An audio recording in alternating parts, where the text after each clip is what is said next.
Mlaleli-ke lapho ekhaya leyo bekuyingoma ka-DJ AceMagashule ethi Unsuspendable. Siphinde sikubingelele futhi kuhlelo lakho oluthanda kakhulu, The Evening Breakfast Show, i-Breakfast Show Yantambama. Sithi-ke sikwi-political hour njengamanje, sikhuluma-ke nongqongqoshe nabaphathi bezepolitiki, abaphathi bezwe, abaphathi bemali. Njengamanje-ke ocingweni sinomunye wominista esingamazi-ke ukuthi uMinister wani, ngoba siyazi ukuthi ayashintsha njalo ama-portfolio, they are always reshuffling laphaya ephalamende kobaba omkhulu. Uma kungukuthi-ke nawe ukhona umbuzo ofisa ukuwubuza ungqongqoshe, sicela uthumele umbuzo wakho ezinkundleni zokuxhumana okanye usifonele la studio kwi-Breakfast Show Yantambama.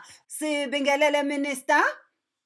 Yebo, siyabingelela msakazi, ngiyabingelela nakubalaleli besiteshi.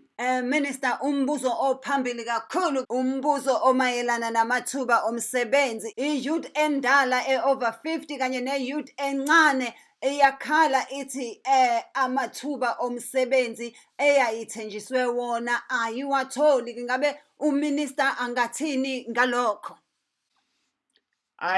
Cha-ke uyabona-ke nje singabhecwa ngalo lonke ubende inyama singayidlanga.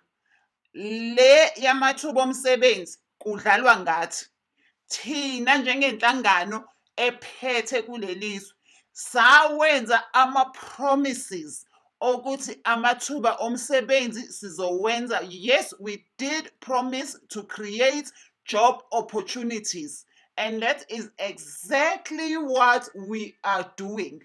That is exactly what we have been doing. We have created a lot of jobs. We have employed a lot of Cuban doctors. We have employed a lot of Cuban engineers. The problem with South Africans is when we said we will create jobs, they didn't ask us where we will be creating jobs. We said we will create jobs, and we are creating jobs. We are creating jobs in Cuba. We did not promise anyone that we will be creating those jobs here in South Africa. And you can go and ask the Cubans. We have employed a lot of their engineers. We have employed a lot of their doctors. So you cannot come back to us and say we have not created the jobs that we promised. We promised to create jobs, and jobs are what we have created. And we pay very competent salaries. Our Cuban engineers and our Cuban doctors are getting a lot of money.